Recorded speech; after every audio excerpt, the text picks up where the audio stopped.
Pomfret মাছের plane ঝোল করে দেখাচ্ছি। পমফ্রেট মাছগুলো আমি ভেজে নিচ্ছি। পমফ্রেট মাছ ভাজা হয়ে গেছে, তুলে নিচ্ছি। ওই তেলের মধ্যে আমি কালো জিরে ফোড়নটা দিয়ে দিচ্ছি।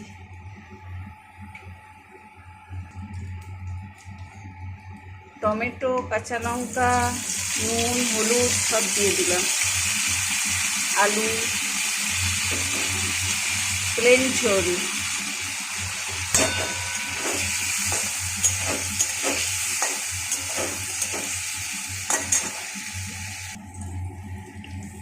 এর মধ্যে আমি লঙ্কা গুঁড়ো, জিরে গুঁড়ো, ধনে গুঁড়ো দিয়ে দিলাম, চিনি,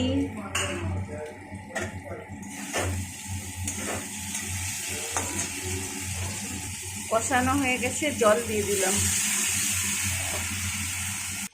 পমফ্রেট মাছের সিম্পল ঝোল রেডি।